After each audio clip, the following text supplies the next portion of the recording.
सभी को जय श्री कृष्ण, जय श्री राधे, जय श्रीमन नारायण। मैं आचार्य राहुल देवभूमि उत्तराखंड से आप सभी के मंगल की कामना करता हूँ। आशा करता हूँ आप सब स्वस्थ होंगे, आनंद में होंगे। ठाकुर जी से मेरी यही प्रार्थना है। सज्जनों, आज की वीडियो, आज का कार्यक्रम बहुत ही खास होने वाला है उन सभी दर्शकों के लिए, सभी लोगों के लिए जिनकी सिंह राशि है। आज की वीडियो सिंह राशि वालों के लिए इसलिए भी इतनी खास है क्योंकि आज की वीडियो में हम बात करने वाले हैं केतु के राशि परिवर्तन के बारे में। केतु ग्रह 18 महीने बाद अपना राशि परिवर्तन करेंगे, जो 18 मई को कन्या राशि से निकलकर आपकी ही राशि में प्रवेश करने वाले हैं, अर्थात सिंह राशि में आने वाले हैं। अब केतु किस प्रकार का फल देने वाले हैं आपको, इसके विषय में हम बात करने वाले हैं।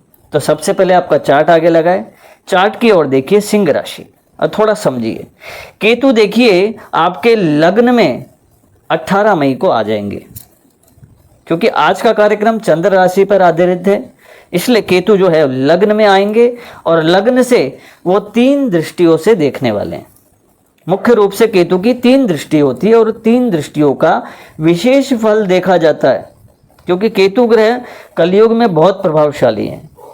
केतु व्यक्ति को कहां से कहां धनवान बना सकता है और कहां से कहां नीचे गिरा सकता है, ये प्रभाव है उनका।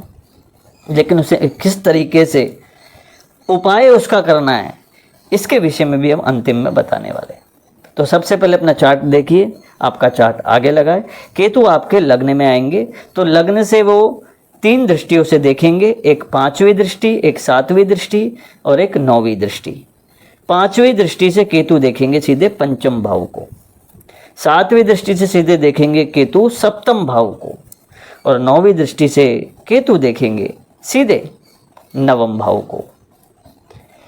जहां वो बैठेंगे वो लग्न का स्थान है, अर्थात शरीर का स्थान, तनु भाव, शरीर, सोचने की क्षमता, कर्म, ये सब प्रथम भाव से देखे जाते हैं।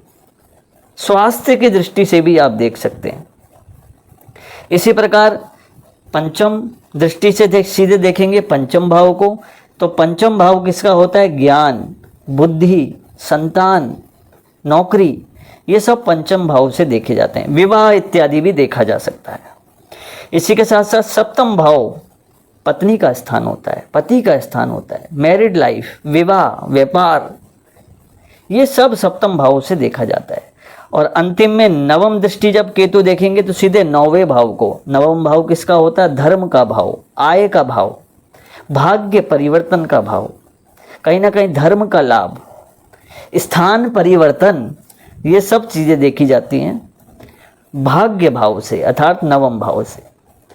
तो केतु जब लग्न में आपके आएंगे तो थोड़ा सा एक गुप्त युक्तियों द्वारा आपको एक उत्साहवर्धन करने को मिलेगा, यानी कि गुप्त युक्तियों द्वारा जो कार्य होता है उसे बोलते हैं छुपा हुआ काम।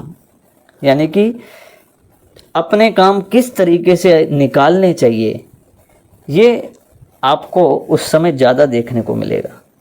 और 18 मई के बाद जिस तरीके से आपकी कार्य करने की शैली होगी, ये भी बड़ी गुप्त होगी, क्योंकि उसमें युक्ति होगी। और जहाँ युक्ति के साथ कर्म किया जाता है वो कार्य जो होता है अवश्य सिद्ध होता है। लेकिन कहीं ना कहीं उन्नति के मार्ग प्रशस्त होंगे। लेकिन एक विषय का आपको ध्यान रखना है, आसपास के व्यक्तियों से थोड़ा सा सावधान रहें, सुनी सुनाई बातों पे ज़्यादा विश्वास न करें। और क्योंकि केतु लग्न में आता है तो भ्रम भी पैदा करता है, थोड़ा सा आलस्य भी पैदा करता है, तो मार्ग से कहीं भटक न जाएं। अगर किसी लक्ष्य की प्राप्ति के लिए आप कार्य कर रहे हैं तो उस लक्ष्य की प्राप्ति के लिए आपको कार्य करते रहना चाहिए, किसी तरीके का परिवर्तन नहीं करना चाहिए। इसी के साथ साथ 5वीं दृष्टि से सीधे केतु पंचम भाव को देखेंगे। पंचम भाव संतान का भाव होता है। संतान, अगर आपका विवाह हो रखा है, आपकी संतान है, तो संतान पक्ष से आपको थोड़ा सा उसका ध्यान रखने की आवश्यकता है। हालांकि विद्या के क्षेत्र में उन्नति होगी, शिक्षा के क्षेत्र में उन्नति होगी, लेकिन कहीं ना कहीं चंचलता ना आ जाए। हालांकि केतु कुल से उन्नति, केतु कुल की उन्नति करते हैं। जिनकी संतान नहीं है उसमें भी वृद्धि कारक केतु हो सकते हैं, थोड़ा सा व्यवधान बीच में आ सकता है, लेकिन उन्नति कारक हैं। विशेष रूप से सप्तम भाव में केतु की दृष्टि सीधे पड़ेगी, सप्तम दृष्टि। इसमें विशेष रूप से मैरिड लाइफ से जुड़े हुए लोग हैं, अगर उनके बीच में कोई विवाद चल रहा था तो उनका कहीं ना कहीं सॉल्यूशन होगा। और कहीं ना कहीं आप देखेंगे कि आप कितना भी झगड़ा कर लें लेकिन आप बाद में एक साथ बैठे हुए मिलेंगे, क्योंकि केतु की सप्तम दृष्टि है। केतु जो है गुप्त युक्ति का वाचक है, वो कहीं ना कहीं तोड़ने का काम भी करता है तो जोड़ने का काम भी करता है। इसी के साथ साथ भाग्य स्थान में केतु की स्थिति नवम दृष्टि भाग्य परिवर्तन का योग आपको दिखाती है। अच्छा, भाग्य में एक परिवर्तन करने की सोचेंगे। अगर आप व्यापार कर रहे हैं, नौकरी कर रहे हैं, तो कंपनी में ज़्यादा अगर लोड हो रहा है काम का, तो आप कहीं ना कहीं सोचेंगे कि मेरी आय में इनकम कम हो रही है, मेरी इनकम कम हो रही है, जितना मैं काम कर रहा हूँ उतना मैं पैसा नहीं कमा पा रहा हूँ, या फिर मेरी पोजीशन अच्छी नहीं हो रही है, मुझे प्रमोशन नहीं मिल रही है। तो मैं एक बात कहना चाहूँगा, क्योंकि शनि की ढैया भी 29 मार्च से लगी थी, तो इस समय परिवर्तन करने की आपको नहीं सोचनी चाहिए। जहां आप बैठे हैं वहीं बैठे रहें और वहीं आप करते रहें, वहीं पे आपको सफलता मिलेगी। इसलिए केतु विशेष रूप से भाग्य परिवर्तन करेगा, लेकिन आपको वहीं पे ही बैठे रहना है। इसी के साथ साथ इस वर्ष के राजा जो हैं वो सूर्यदेव हैं पंचांग के अनुसार, और मंत्री भी सूर्यदेव हैं, और आपकी राशि के स्वामी भी सूर्यदेव बनते हैं। तो विशेष रूप से भगवान सूर्य को प्रतिदिन जल आपको जरूर देना चाहिए, अगर देते हैं तो बहुत अच्छी बात है। दूसरा, भगवान शिव को नियमित रूप से उनका जलाभिषेक करें, दुग्धाभिषेक करें, दूध दही शहद घी शंकर पंचामृत से भगवान शिव को स्नान करा दें, बहुत ही उत्तम भाग्य परिवर्तन के योग बनेंगे।